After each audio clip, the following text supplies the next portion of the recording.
Bismillahirrahmanirrahim. Assalamualaikum warahmatullahi wabarakatuh.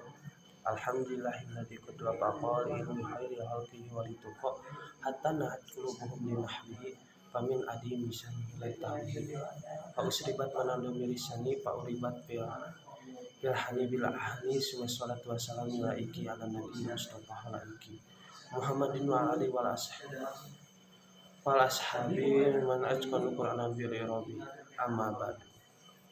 Di sini perkenalkan, nama saya Dani Murjawan. Saya dari kelas PAI 1C. Dengan membuat video ini untuk tugas UAS Bahasa Indonesia tentang perkembangan ilmu pengetahuan oleh ilmuwan muslim dan pengaruhnya di Eropa. Dalam artikel ini menjelaskan perkembangan ilmuwan pengetahuan oleh ilmuwan muslim dan pengaruhnya di Eropa. Setelah Rasulullah wafat, Islam mulai menyebarkan ke daerah-daerah lainnya, dan salah satunya adalah Eropa. Ada dua dinasti besar yang mewarnai sejarah perkembangan pemerintahan Islam di masa klasik. Bani Umayyah dan Bani Abbasiyah. Bani itu adalah anak atau golongan. Kedua dinasti ini berjasa dalam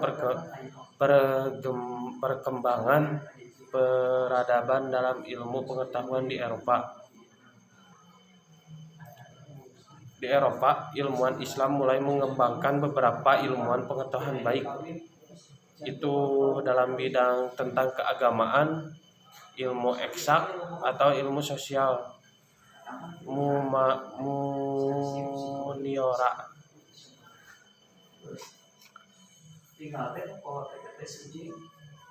Boleh dikatakan seluruh ilmuwan yang ada di dunia barat berasal dari ilmuwan Islam yang ada di Spanyol, terutama setelah memasuki abad pertengahan. Hal ini relevan dengan pernyataan Gustave Le Bon yang mengatakan bahwa perkenalan dengan masa perkembangan Islam sebenarnya yang membawa Eropa menjadi dunia beradab. Pendahuluan. Jika tentang sejarah perkembangan Islam di dunia ini bisa dilihat beberapa besarnya pengaruh Al-Quran yang diajarkan oleh Rasulullah SAW. Bangsa Arab yang tadinya sangat dipengaruhi oleh budaya jahiliyah berubah menjadi bangsa yang besar, mengangkat peradaban bangsa-bangsa yang ditanganinya. Perubahan yang terjadi di bangsa Arab terjadi pada waktu relatif pendek 23 tahun. Pengaruh ajaran wahyu yang diajarkan oleh hamba Allah yang Muhammad SAW dan diangkat sebagai Rasul bukan di tempat yang megah, melainkan di Gua Hiro di Jabal Nur. Setelah Rasulullah wafat, Islam mulai menyebarkan ke daerah lainnya, dan salah satunya adalah Eropa. Ada dua dinasti besar yang mewarnai sejarah kegemilangan pemerintahan Islam di masa klasik, Bani Umayyah dan Bani Abbasiyah. Kedua dinasti berjasa dalam perkembangan peradaban dan ilmuwan pengetahuan di Eropa. Dalam hal ilmu pengetahuan dan peradaban, masuknya Islam di Spanyol merupakan sebuah mixed blessing bagi Eropa dan ternyata memberi kontribusi yang tak ternilai, baik pada dunia Islam terlebih-lebih kepada dunia Barat. Sikap toleransi yang profesional dalam komposisi masyarakat yang tingkat heterogensinya yang cukup tinggi ternyata telah menghasilkan efek sinergi positif yang luar biasa dalam mengembangkan sebuah peradaban yang plural. Oleh karena itu, penulis yang membahas mengenai apa saja pengaruh Islam terhadap Eropa dalam bidang keilmuan, kemajuan pendidikan dan ilmuwan pengetahuan, bidang fikih. Para siswa-siswi di lembaga-lembaga pembelajaran Islam mendapatkan materi fikih yang cukup lengkap dari ulama-ulama yang kompeten pada bidang keilmuannya. Perkembangan ilmu agama di lingkungan masyarakat intelek Spanyol oleh sebagian penulis sejarah diidentikan dengan perkembangan hukum Islam atau ilmu syariat yang telah mengalami penyempitan makna. Menurut Ubadah 2018 halaman 155, bidang bahasa sastra di Spanyol sebetulnya sedikit tertinggal jika dibandingkan dengan prestasi orang Irak, namun kemudian prestasi-prestasi yang cukup spektakuler bermunculan. Di antara ahli bahasa terkenal ialah Ibnu Malik dengan kitab Alfiyahnya miliknya yang 1200 bait. Itu di pesantren-pesantren pasti ada. Ibnu Saidah, Ibnu Huruk, Ibnu Al-Hajj, Abu Ali Al-Sibali, Abu Al-Ashan, Ibnu Uspur, dan Abu Hayna dan Al-Gharnati. Bahkan orang Islam Spanyol berjasa atas penyusunan tata bahasa Hebreu, bahasa orang Yahudi, yang secara esensial didasarkan pada kata bahasa Arab. Selanjutnya di bidang sastra terdapat kemajuan yang sangat signifikan dan melahirkan banyak tokoh. Ibnu Abdul Al-Rabi, seorang punjangga yang sejaman dengan Abdul Ar-Rahman III, mengarang Al-Ikhab Farid dalam Al-Ghani. Ibnu Hajj juga menulis sebuah antolog syariah cinta berjudul Taqwa Al-Amamah. Dalam bidang syariah yang digunakan dengan nyanyian terdapat tokoh Abdul Wahid bin Zaid Al-Waladah yang melakukan improvisasi spektakuler dalam bidang ini. Karya mereka Musawawah dan Zal merupakan karya monumental yang pernah mereka ciptakan pada masa itu sehingga orang Kristen mengadopsinya untuk himne Kristen mereka. Bidang musik dan kesenian syariah merupakan ekspresi utama dari perbedaan Spanyol. Pada dasarnya syariah Spanyol didasarkan pada syairan-syairan Arab yang membangkitkan sentimen prajurit dan insting faksional para penakluk Arab. Tokoh yang terkenal adalah Hasan ibnu Nafi atau lebih dikenal dengan panggilan Jiryad. Setiap kali ada pertemuan dan perjamuan di Cordoba, Jirba selalu mempertunjukkan kebolehannya. Ia juga terkenal sebagai pengubah lagu. Ilmu yang dimiliki itu diajarkan kepada anak-anaknya, baik laki-laki maupun perempuan, juga kepada budak-budak sehingga kemasyhurannya tersebar luas.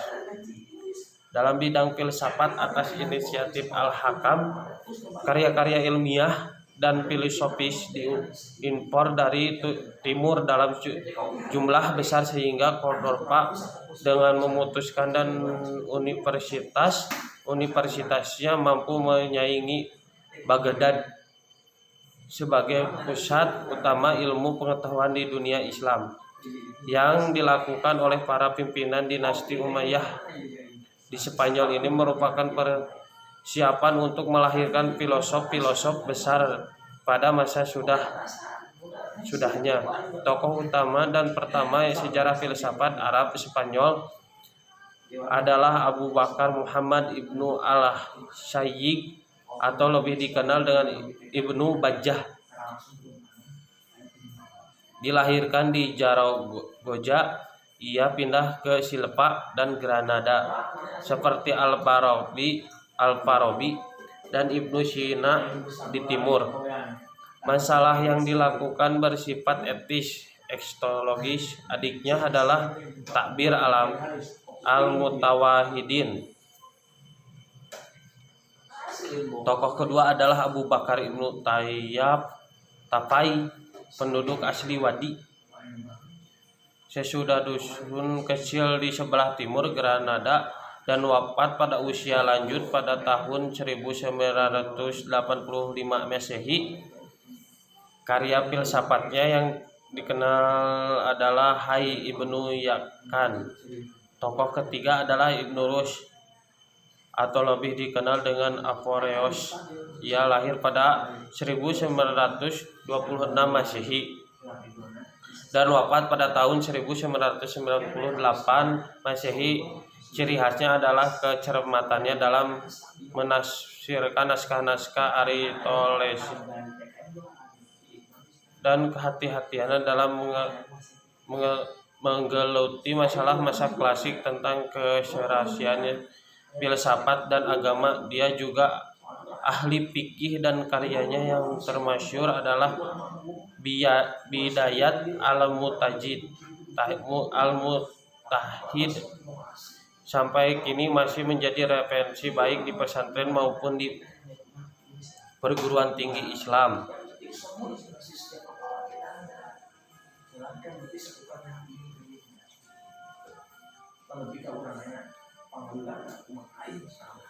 Bidang sains, ilmu-ilmu kedokteran, musik, matematika, astronomi, kimia, dan lain-lain juga berkembang dengan baik. Abbas Ibnu Firnas terkenal dalam ilmu kimia dan astronomi. Ia adalah orang pertama yang menemukan perbuatan kaca dari batu. Ibrahim bin Yahya al-Naklas terkenal dalam ilmu astronominya. Ia dapat menentukan waktu terjadinya gerhana matahari dan menentukan beberapa lama lainnya. Ia juga berhasil membuat teropong yang dapat menentukan jarak antara tata surya dan bintang-bintang. Ahmad Ibnu Ibas dari Cordoba ialah ahli dalam sidang obat-obatan. Ummu Al-Hasan Ibnu Abi Ja'far dan saudara perempuannya Al-Hafiz adalah dua ahli kedokteran dari kalangan wanita. Bidang sejarah, dalam bidang sejarah dan geografi wilayah Islam bagian barat melahirkan banyak pemikiran terkenal. Ibnu Jubair dari Valencia menulis tentang negara-negara muslim di Mediterania dan Sicilia. Ibnu Batu dari Tangier mencapai Samudra Pasai dan Cina. Ibnu Al-Khatib menyusun riwayat Granada. Sedangkan Ibnu Khaldun dari Tunis adalah perumus filsafat sejarah. Itulah sebagian nama-nama besar dalam bidang sains.